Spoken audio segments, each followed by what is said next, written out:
How many times have you looked a coworker or a client in the eyes and thought, there is no way I am going to make it through today? But the thing is, you do. You just keep making it through day after day after day, caring a little bit less and a little bit less every single day until you show up one day and you're like, I don't care. Or, like me, you have what I like to call an irrational snap.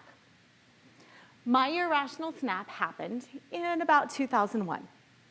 I was an attorney in a Canadian-based insurance company, and we were in the process of merging with a US-based insurance company, which meant that everything was changing, sometimes by the minute. I had 2 kids under 2, yeah, and my husband had just gotten this amazing new job in a different state. And to top it all off, 3 out of 4 of my grandparents were in hospice and were actively dying. And you know what? I was handling it fine. I was doing everything fine. I was fine. Just don't ask me, I was fine. Until I noticed something. I noticed that the senior executives in my office had built-in recycling bins. And us junior attorneys, we had to walk down the hall to do our recycling. Can you believe it? Like, it was so clear the company was against me. Am I right? Yes, yes. The other thing I started noticing was that everybody had this amazingly powerful executive presence, and in particular, the women. The women had these beautifully maintained fingernails.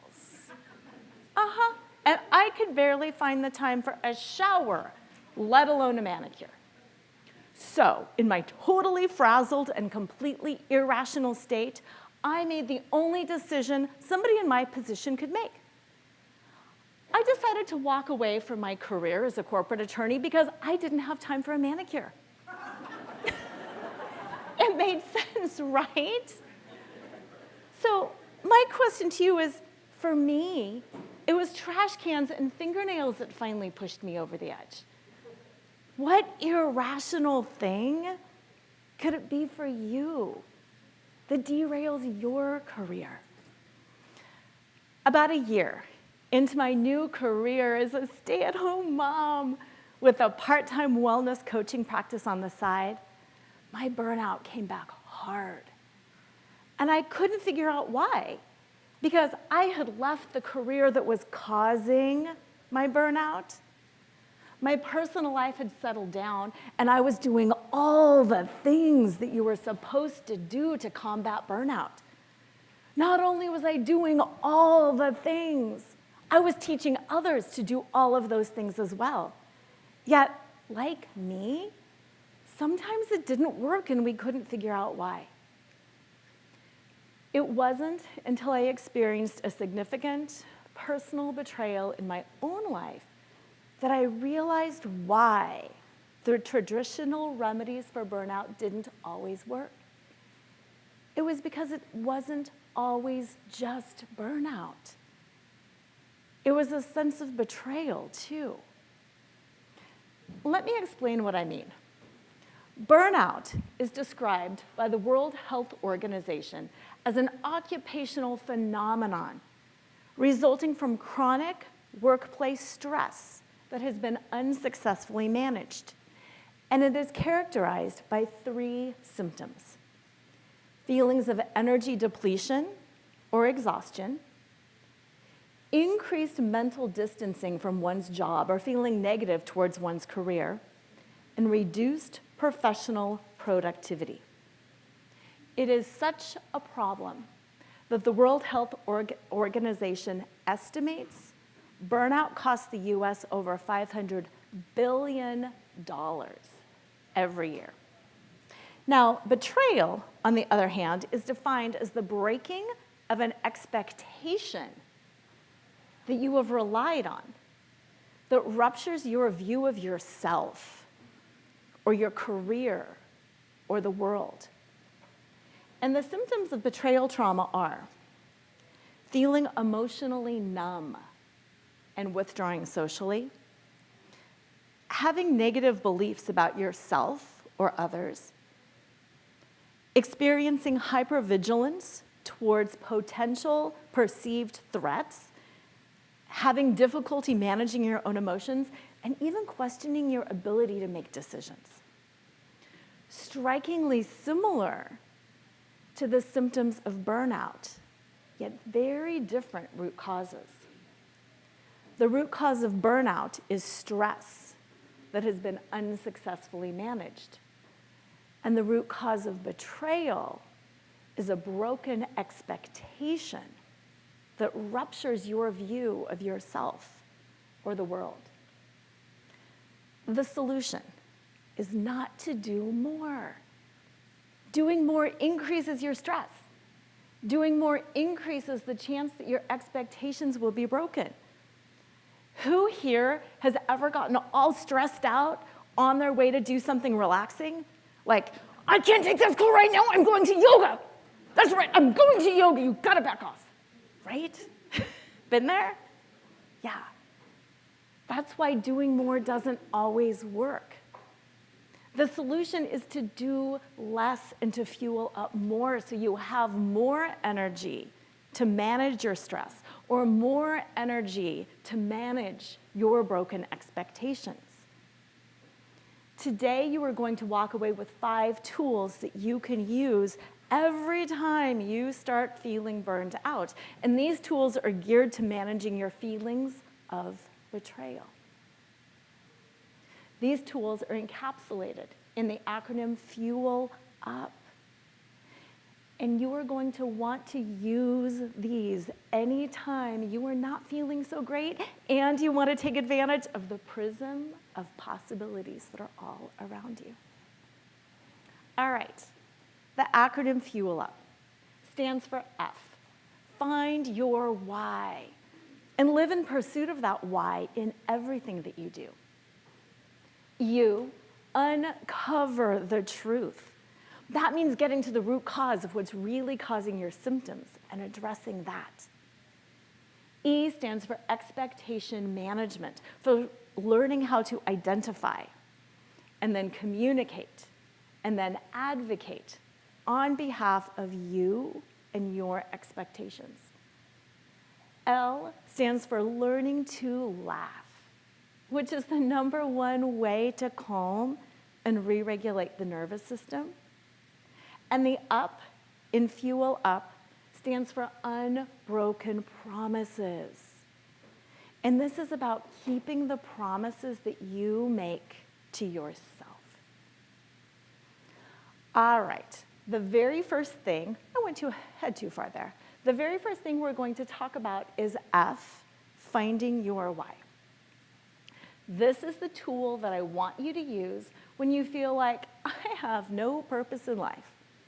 I show up at work and there's just not a lot of meaning there and I'm not really engaged because I'm not really feeling it. You might have heard about Simon Sinek in either his TED Talk or his book on finding your why. His work is all about distinguishing the what from the why. Like, what do? You maybe sit at a desk and code. Not super exciting. But it's the why. Why do you do that? And when you can connect to that bigger reason why, either professionally or personally, I do this to take care of the people that I love at home. It provides a lot more meaning and purpose. Who here has ever tried to diet or stop eating sugar? Yes, it's hard. And if you just decide some random Sunday morning, you know what? I'm going to stop eating sugar. And then somebody comes in with food like that, yeah, it's going to be really hard to stay motivated, isn't it? Yeah, but if you've got a reason why behind that decision, if you've got a beach vacation coming up and you know you want to look good in your swimsuit, or if you've had a scary health diagnosis and you're like, I cannot eat sugar. It's so much easier to do what you say you're going to do because there is a why behind it. This plays out in terms of identity as well. Knowing who you are and what you value helps you feel motivated, helps you stay on purpose. I went to law school because I'm a big believer in justice, and I saw myself as an advocate for justice. So when I walked away from work, I actually ended up with a bit of an identity crisis because I was no longer an advocate for justice. Until I realized that what I do as a burnout and betrayal recovery coach is help people advocate on behalf of themselves so they can get what they're entitled to and deserve. I'm still an advocate for justice, I'm just doing it in a different way. So that's the first question I want to ask you is, who are you? Who are you and what is your why? And in case you've lost touch with that, we're going to start with an activity from the Step Into Your Moxie curriculum called I'm a Monument To. In a few moments, I'm going to have you turn to a partner. And using the following format, you are going to declare yourself as a monument to your reason why. So by way of example, I might say, I am a monument to creating justice in the world because I am so tired of seeing and experiencing injustice. And in case you're thinking, oh my gosh, Laura, it's early. Are you kidding? I have to think about this. I want you to think back to college when you chose your very first major, even if it's not the major you ended up with, or to career fair in 7th grade. What was it about that career or that major that got you excited? I'm a monument to because you each have about 30 seconds. Find your partner and go ahead and share.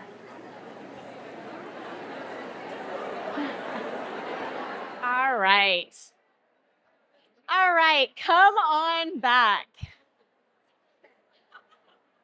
How did that feel? How did that feel to declare yourself as a monument to your reason why? Did that feel powerful? Or did that feel a little scary? And does anybody want to share what they were a monument to? Do you want to share? Anybody? It's a little bit scary because you're so bold, and it's also a little bit empowering because you're suddenly like, yeah, that is me, and I can do that. So this is what I want you to do every time you feel unmotivated, every time you feel like you've kind of lost your purpose, you've lost your motivation, and you just want to get that mojo back. Declare yourself as a monument to your reason why, so you can feel motivated and on purpose again. Okay, the next tool in the Fuel Up toolbox is you for Uncover the Truth. This is the difference between when you go to the doctor and you have a cold versus when you go to the doctor and you have a sinus infection. They can give you the very same antibiotic, but it doesn't work on the cold because that's viral and it doesn't work. But when you take it, you've got a sinus infection within 24 hours, you're like, yes, I feel so good. That antibiotic is great.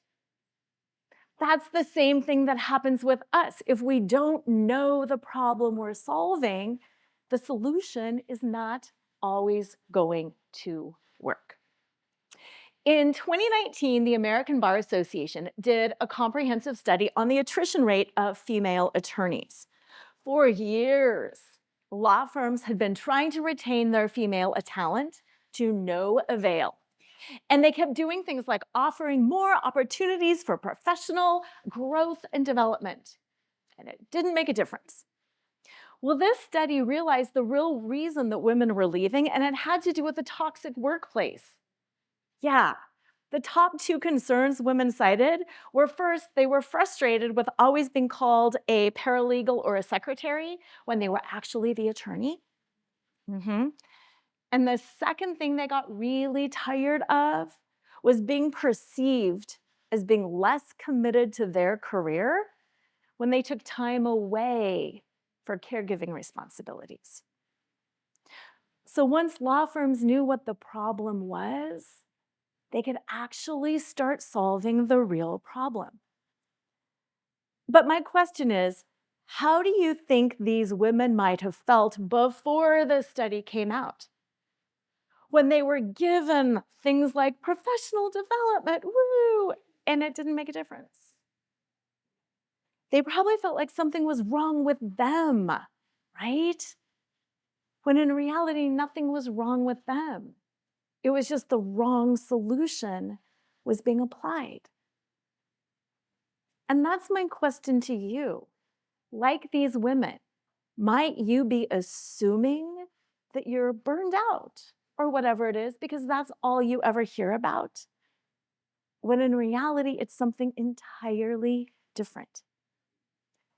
One of the tools that I use, especially when I work with people individually, is hypnosis. And contrary to what you might think, it's not this weird random woo-woo thing. It is a brainwave state. And all people go in and out of a state of hypnosis multiple times a day. Raise your hand if you have ever read something and then been like, I have no idea what I just read and I have to read that again. Yes, you too are in hypnosis. The other time we go into hypnosis is, have you noticed, like watching TV or listening to radios, the ads are always louder. Yeah, they're louder and they go faster and they're flashier. And that's done on purpose because it puts you into a state of hypnosis. So you're more likely to order the pizza or do whatever it is that they're asking you to do. So that's why used clinically, hypnosis is really powerful because it makes you more suggestible to yourself. So you can actually start not doing the things you don't want to do, or you can start doing the things that you do want to do. Okay, the first thing that I do when I have people see me for hypnosis is write down, the problem is. So that's what I want you to do right here, right now. Pull out some paper and write down, the problem is I'm burned out, tired, not motivated, underappreciated, whatever it is. And you don't have to think too hard. It doesn't have to be like the biggest problem of the world. Just write down, the problem is I'm.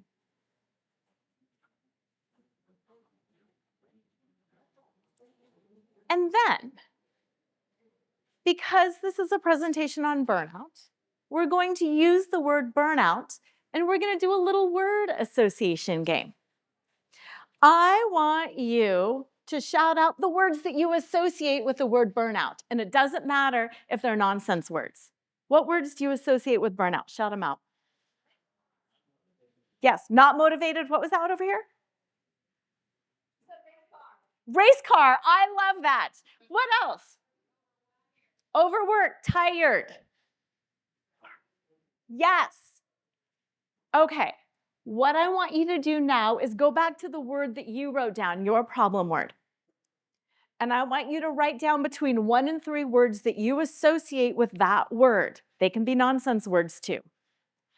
And I want you to write them under your sentence, or if you're on your phone, just the next line down. 1 to 3 words that you associate with your problem word.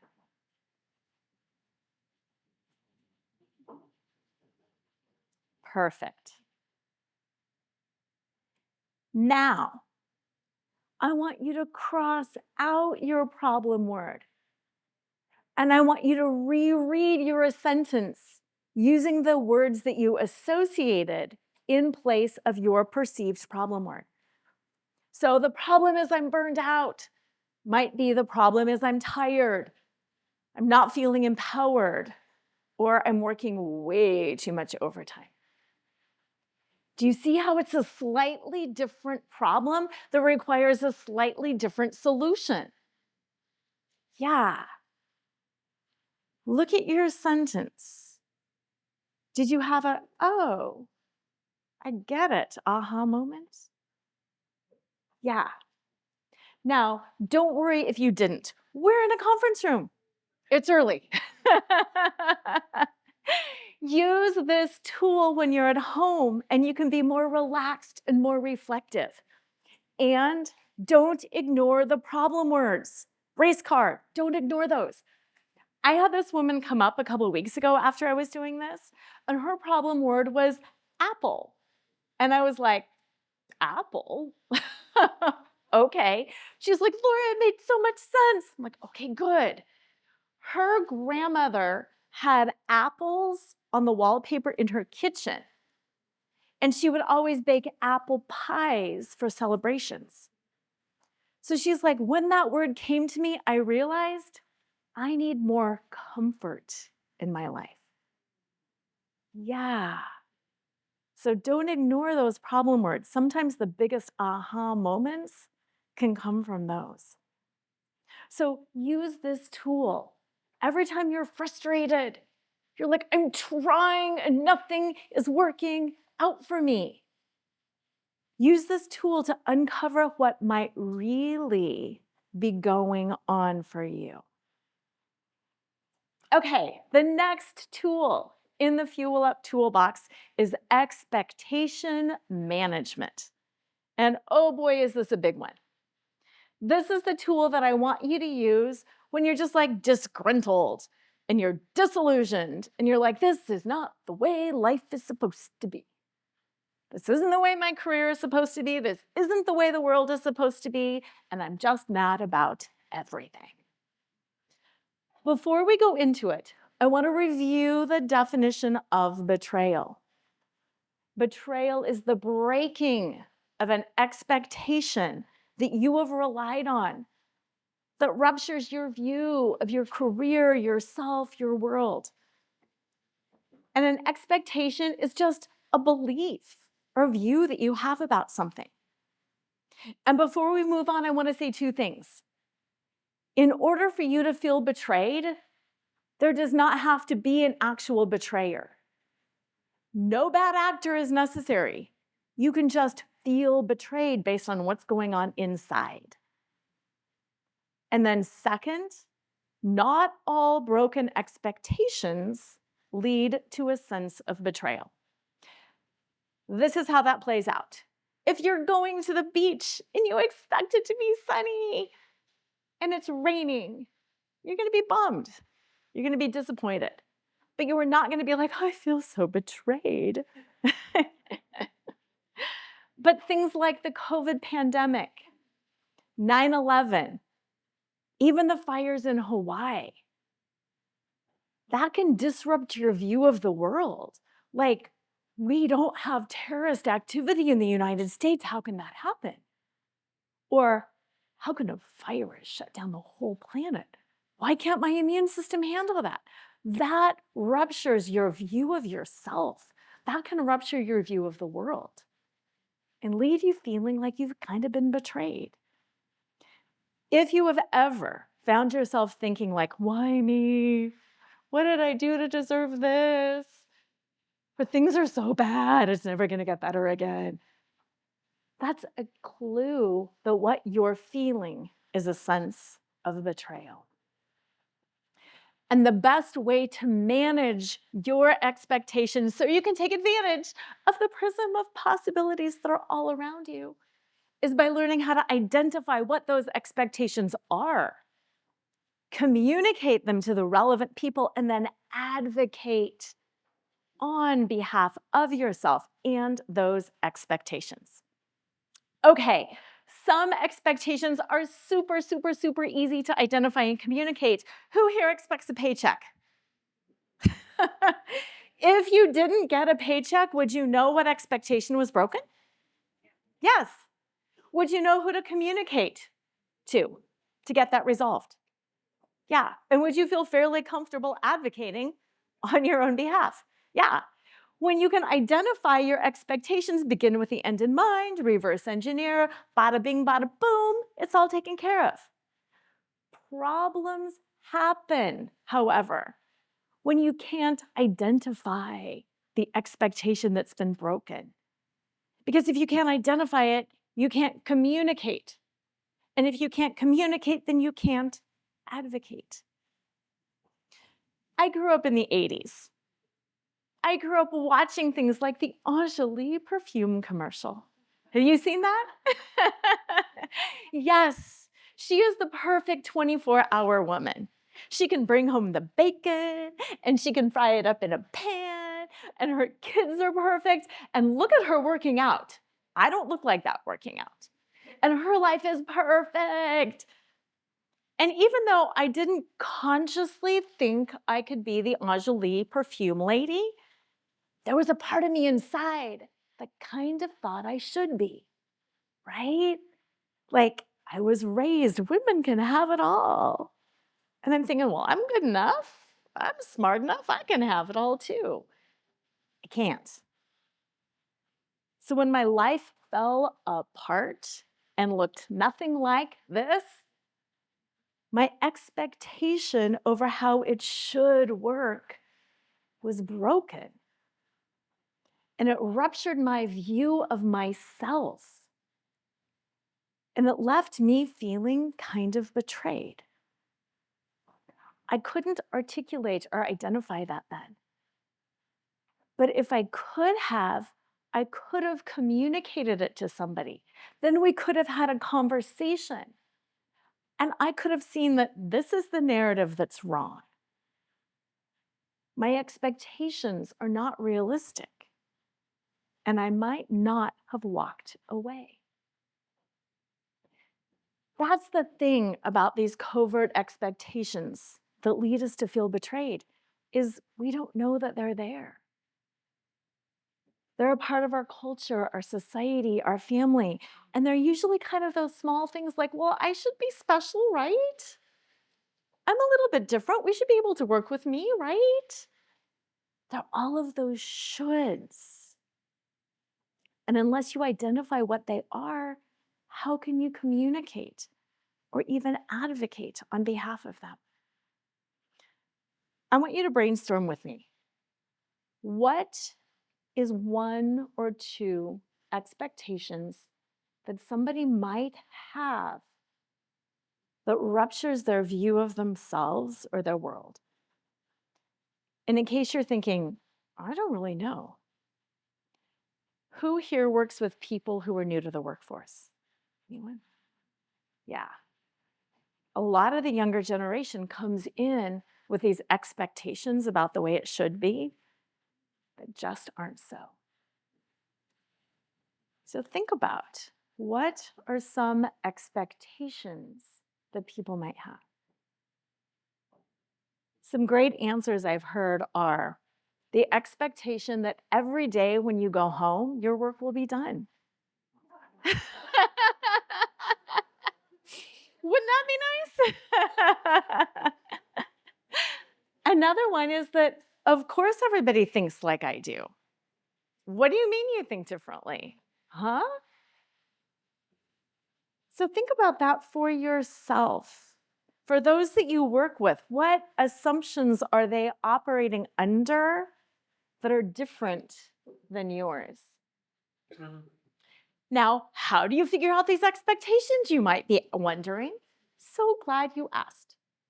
You have to question yourself, and you have to ask yourself, what are my expectations in this situation? So what I want you to do right now is I want you to write down, what is one expectation you have for this conference? Write it down. And in case you're thinking, I just showed up, that can be fine, but it can also be a problem, because how do you know your expectations are getting met if you haven't identified what those expectations are? Yeah. So along about lunchtime, ask yourself the follow-up question. Are my expectations being met? And then most importantly, what is one thing I can do to make sure my expectations are being met? And when you do that consistently, when you identify and communicate and advocate, things start turning out better and you feel a lot less disillusioned in the world. Okay, let's talk for a moment about advocacy. The best way to advocate on behalf of yourself and others is by using I statements and boundaries. I statements are just a form of communication where you center yourself and you speak to your needs and your wants and your thoughts and your beliefs. And what's great about that is it brings other people in. So like if I say, I could use some water, people want to help and they're like, sure, I can do that for you. Versus if I say, you, get me some water, people go, oh, I don't think so. So center yourself. I tend to get overwhelmed when voices get raised. Then follow up with a boundary. We get so confused about boundaries sometimes. Boundaries are statements of what we are going to do, not what we want somebody else to do. That's a command. Who can we control? Us, ourselves. So a follow-up boundary to the statement, I tend to get overwhelmed when voices are raised, might be, I am going to step out of the conference room until things calm down. I control my actions. You can do what you want. If you want me there, you might consider quieting down a little bit. If you don't want me there, fine. I'm happy and you're happy. I statements and boundaries. Simple, but very powerful because they take you out of that need to like beg and plead or to be like, I told you once, I told you twice, I told you 110 times. You just do it. It keeps it very simple. So the next time you're feeling disillusioned, disgruntled, this isn't the way things are supposed to be, drop into identifying, communicating, and advocating. Okay, this is a fun one. This tool in the Fuel Up toolbox is Learn to Laugh. And this is the tool to use when you feel frazzled and irrational, kind of like I was when I quit my job because I didn't have time for a manicure.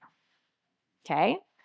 Truly, laughter, according to the World Health Organization, is the number one way, to calm and re-regulate the nervous system. And you might be thinking, what does that even mean and why do I care? When humans are stressed, they go into fight, flight, or freeze. It's a normal, natural, physiological reaction. You're not weak if you go into fight, flight, or freeze. You're a human. What it means when you go into fight, flight, or freeze, though, is you move from the prefrontal cortex, which is the rational, reasonable, thinking portion of your brain, and you go back here to the limbic system of the brain, which is all about survival, which is so good if a saber-toothed tiger is chasing after you and you're gonna die. But it's not so good if you're working with people that you want to remain friends with. It's not so good if you want to engage and innovate and solve problems and be happy. When you are back here in that state of fight, flight, or freeze, you can't have that higher level reasoning. You can't figure out your why. You don't know who you are or what you're doing. You're just like racing through to get it done. You can't uncover the truth and problem solve for yourself or for anybody else because you're just on autopilot getting it done. And you absolutely cannot figure out your expectations and how to identify or manage or communicate or advocate or do anything. Because maybe you're in paralysis and you're just like, I don't even know. So laughing truly makes you smarter and more resilient. And you know the best part about laughter? It's contagious. So if you're in a room where people are freaking out and the tension is rising, you can help bring it down. You can get other people to come back into the thinking portion of their brain using laughter. And if dropping a dad joke is not appropriate at the time, even smiling. When you smile and your face smiles and your body takes on that posture, you start releasing those feel-good chemicals. and you will start feeling better. Okay, take a peek at this list. This is a list of proven things that laughter helps with. What I want you to do is identify one thing that you could use help with. And I want you to rate yourself on a scale of 1 to 10, like how bad is it? I'm super stressed, 8, 9, 10, whatever it is. Your mission, should you choose to accept it, is over the next 2 weeks to consciously bring more humor into your life, and then to re-rate yourself at the end of these 2 weeks and see how you feel. Now, my favorite way to bring more humor into my life is by creating a laughter journal. A laughter journal is something you can open up a Google Doc, you can make it on your phone, or if you're a pen and paper person, you can just write it out. And it's nothing more than a curated list of things that you find funny. Cartoons, social media sites, movies, sitcoms, comedians, even friends. And what I want you to do is when you're stressed, open up your laughter journal and just read it and think about these things.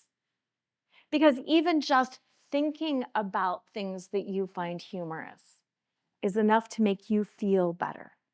And if you haven't already, go to YouTube and search Chewbacca Mom.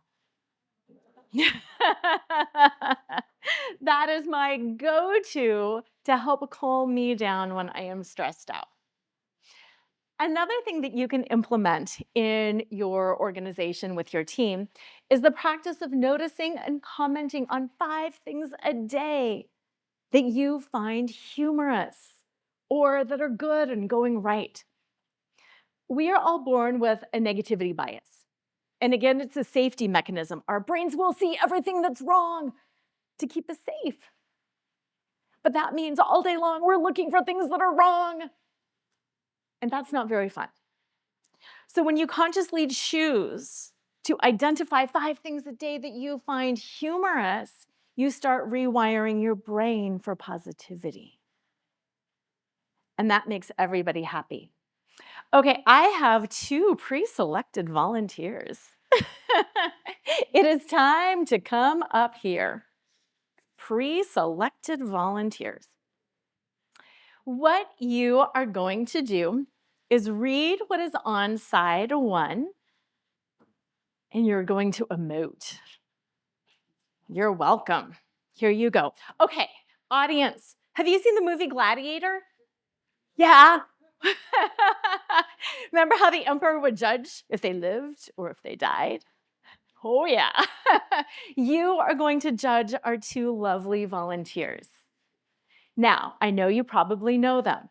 Do not judge them based on, you know them. Judge them based on what you see, okay?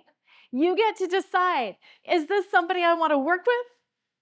Is this somebody I expect a positive interaction with? Or is this someone I do not want to approach? And this is somebody I really don't want to do business with because I don't think it's going to go anywhere. Okay? Get your judging thumbs out. And are you 2 ready to emote what is on side 1? Okay, ready? You got about 30 seconds. Audience, thumbs out. And go. How do you feel about these 2? Do you want to work with them? Do you think an interaction with them is going to go well? No. Okay, shake that off. That's icky. Shake, shake, shake it off. Flip it over to side 2. Let's do that again. Judging these 2 on the same criteria. Is this someone you want to work with? Do you think you're going to have a positive interaction with them? Okay, are you ready to start emoting? And then you judge. Ready? Go. Judge them. Thumbs up, thumbs down.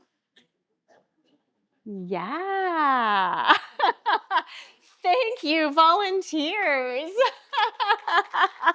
And this is my thank you to you. Thank you so much. I dropped this. Good, thank you. And this is my thank you to you. Okay, are you interested in knowing what was on their forms? This just shows the power of thinking. On side one, I said, think about brutal violence, unfairness, embody a complete lack of humor and lack of hope. Think about what it's like to be lied to, taken advantage of. Think, no, this is not going to work. No, this is not funny. Could you feel that? Yeah, just based on what they were thinking. Side two, think of the funniest meme you have ever seen. Focus on the best, most positive, and hilarious things that have ever happened to you. Think, yes, everything is going to work out. Yes, we're going to figure it out. Everything is going to be fine. Think about the time you laughed so hard your stomach hurt from laughing. So think about this.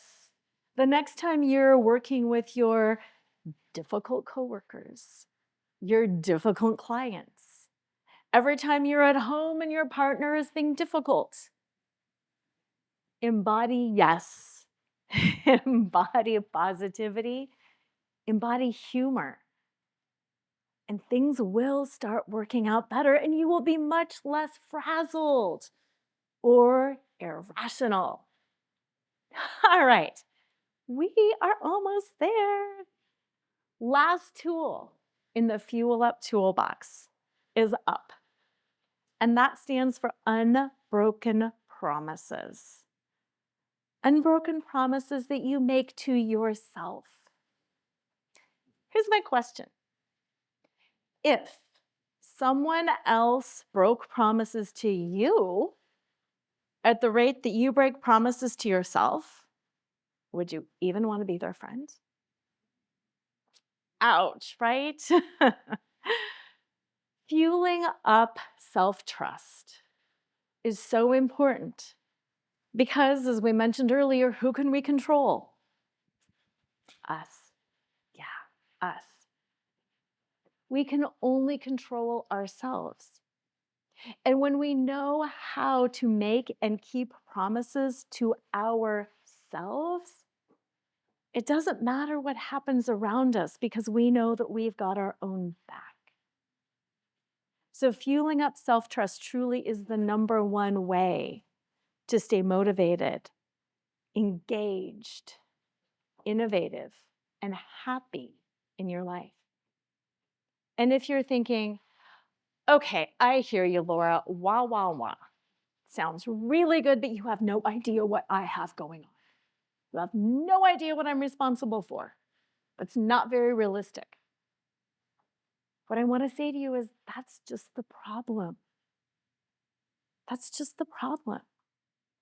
Because until we prioritize ourselves and our well-being and what we need, we're always going to feel burned out because the truth of the matter is we will always be betraying ourselves. So what I want is for you to think about how you can help yourself help yourself. I have taught fitness classes since 1988. Kid you not. I love teaching fitness, yes, but the biggest reason that I keep teaching is because it helps me keep the promise that I've made to myself to stay fit. Fitness is something that's important to me, and if I've got a class waiting for me, I get out of bed and I go. Do you think I go? I'm from Colorado. If there's a snowstorm and it's dark and there's no class waiting for me, I don't. So what I want you to do for the last thing is I want you to write down one thing you want to do for yourself. One thing that you want to start doing or stop doing, it doesn't matter. One thing over the next 6 months. And then I want you to write down who can help you stay accountable. Is it somebody at work? Is it somebody in this organization? Is it somebody at home? Do you need to hire a coach or a personal trainer or somebody to help you stay accountable? Who can help you help yourself? Because what I want for you is for you to truly refuse to betray yourself ever again, to prioritize your why, your values, why you do what you do, to always give yourself the opportunity to uncover what's really going on so you can solve the correct problem, to start identifying and advocating on behalf of yourself and your expectations so you're just happier and more satisfied in life. So you can learn how to laugh and enjoy life more. If you're ready to go a little bit deeper with this, and I hope you are, scan this code, enter the code TALK, T-A-L-K, and it'll bring up a form to review me and to review this presentation. And when you have done that, then I will send you some resources. First thing I'll send you is resources on humor and how to bring more humor into the workplace that's appropriate, that doesn't hurt feelings, all of that good stuff. And the second thing I'll send you is a 2-part guide that will help you distinguish between burnout and betrayal. So you can start figuring out what is going on with me and how to solve it. And then a quick guide on how to stop seeking to please others. Start pleasing yourself. Stop seeking to conform to expectations and to start setting and managing your own expectations. And then to stop striving to outperform and to step right into your zone of genius so you can really engage and innovate and be successful for who you are. Because truly, the rest of your career is waiting. The rest of your life is waiting. And the choice is yours. You can spend your time, your money, or most importantly, your energy, always being a step behind, always trying to manage and feel good for a while and letting it fall down, or you can get to the root cause of what's going on and feel better for good. What could be possible for you, for your team, for your entire organization if you and everybody around you did just that? Thank you so much for having me. Enjoy the rest of your conference, and I will see you out there.